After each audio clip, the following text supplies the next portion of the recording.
Alright guys, welcome back to another episode of FFF, Football Fans in Finance. So now we're going to talk about, very early in the game, I don't think the window is open as yet, but transfers. Open tomorrow, I think. Open tomorrow. Well, when this video is shooting, it opens tomorrow. Yeah, so It should open by upload. So, I mean, a lot of speculation happening in the window for, definitely these three clubs, Chelsea, Manchester United, and Arsenal. Budgets going around. We know that. There's no budget for Arsenal, like $40 million.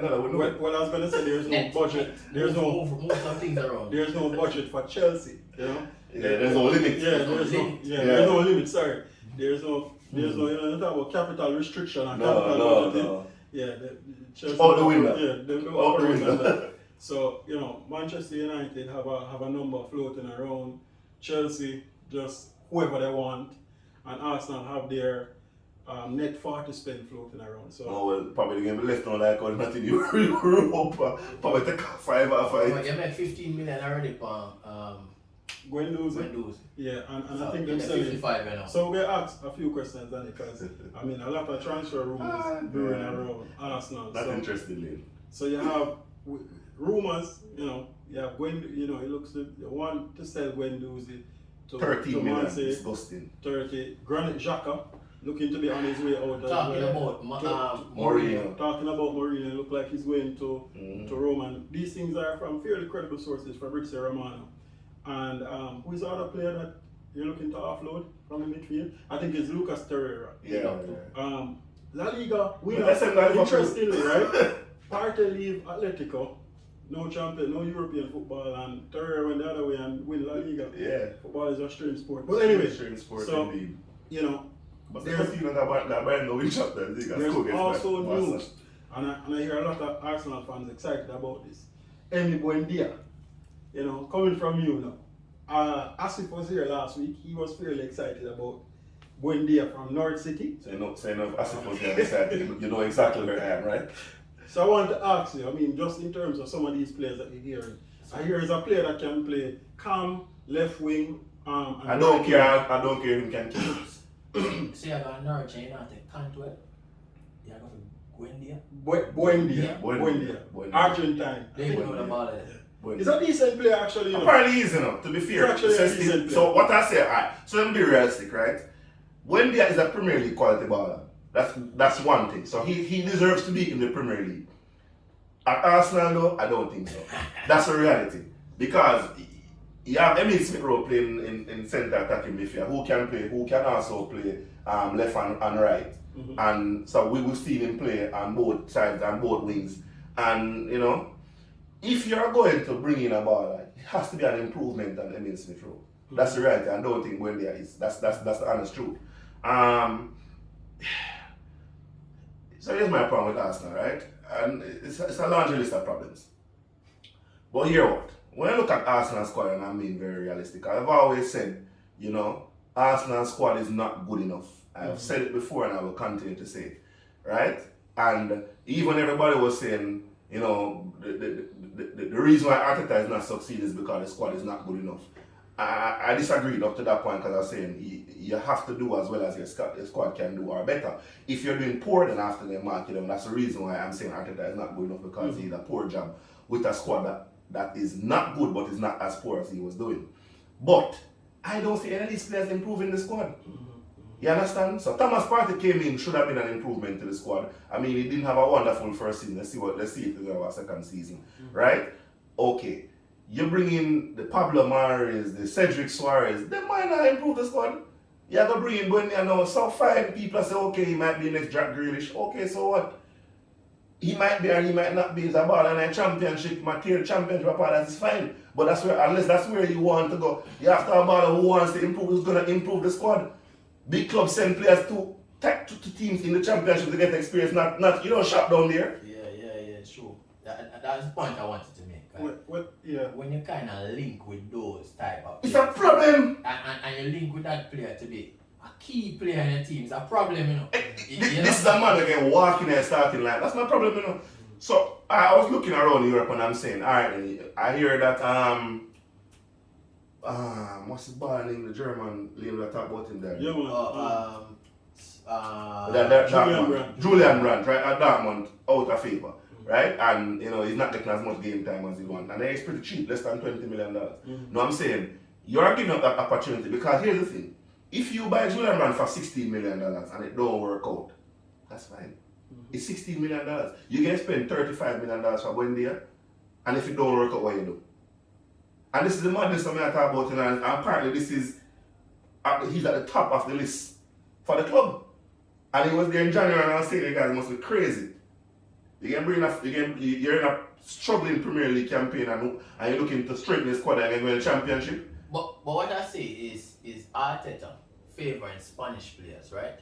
And you see with the Pablo Maris and those guys that they bring in, probably more creative. Well, the Pablo Mari thing was from City, because Pablo Mari was actually at City, so he coached him there. Because Asif is very bullish on him, So Asif is saying, with him in the back line, things more sturdy.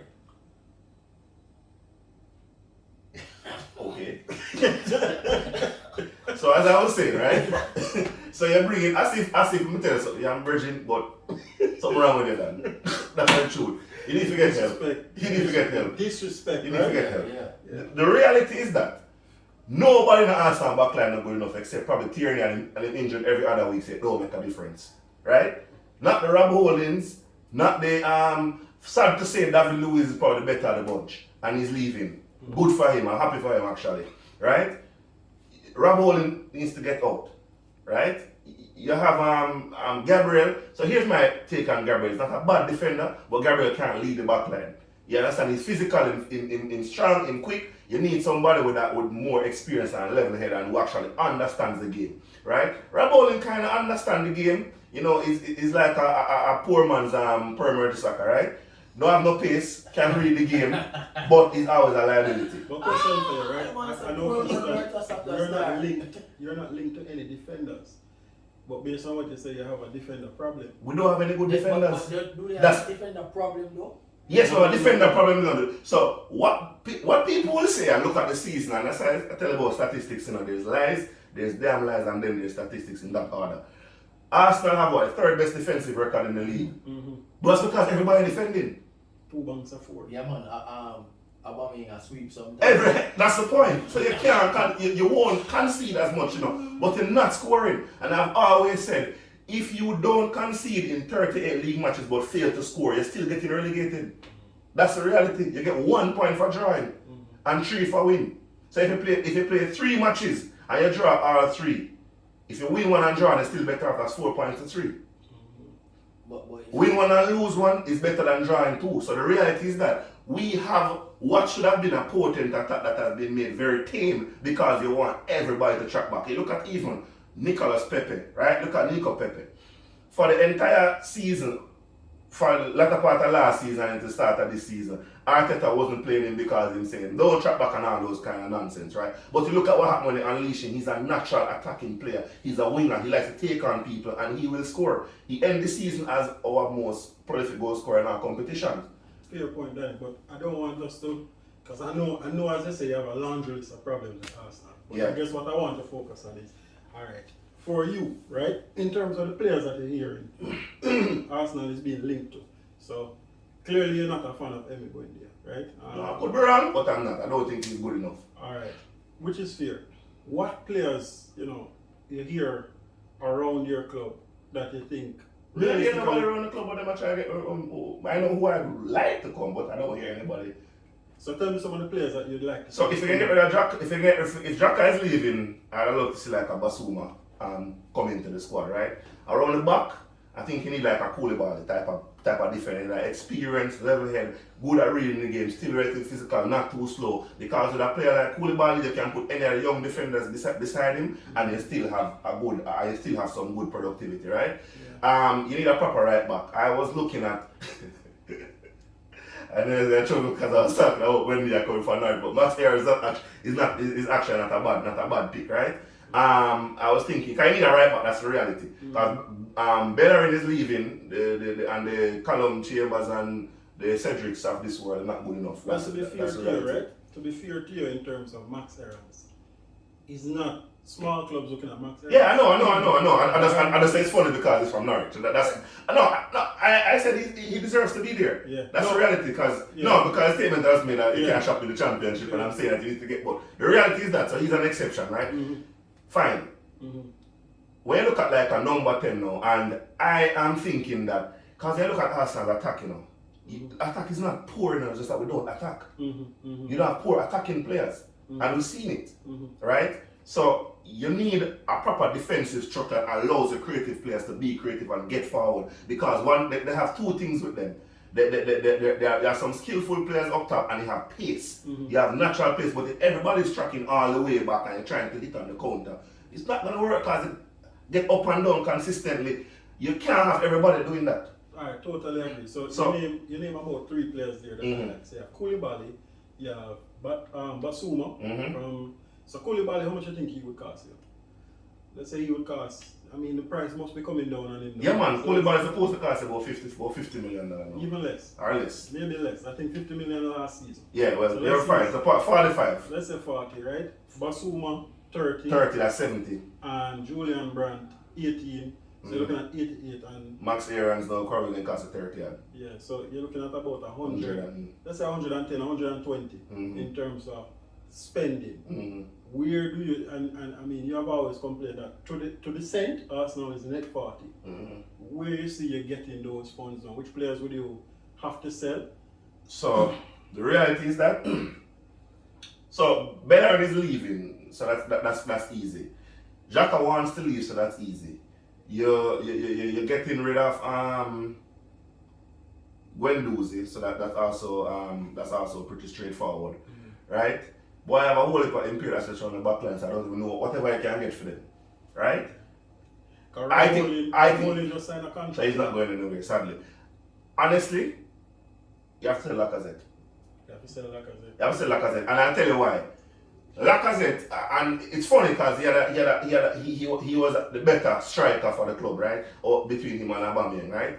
But you can see that Lacazette is not really in the coach's plan. Because you start him now when you don't have an option, and even if he does well, you bench him a couple of games because how Arsenal wants to, well, and I use that very loosely in terms of because I don't even think Arteta know how he wants to play. But how I see Arsenal playing ideally, I don't think you actually need Lacazette, right? So you need to get rid of him to fund transfers to bring in some other players. Because the reality is that if you can get a $25-30 million for Lacazette, you can cut Joe Willock, right? Because the reality is that Joe Willock right now is similar to where you were with Maitland-Niles last season, right? Where he had a very good season and his price went up. And you missed the opportunity to sell him, and now you had a $20 million live offer on table for moves. You said no, you're keeping him because it's a part of your plans and you just don't use him for the entire season. And you said him to commit career suicide on West Brom. So you're lucky if you get $10 million for him now, right? So everybody's excited about Joe Willock, and I'm saying yes, I'm excited.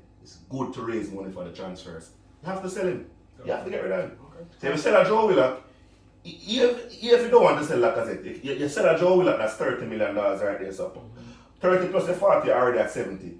Guendouzi is what, 15, how much that? 85, right?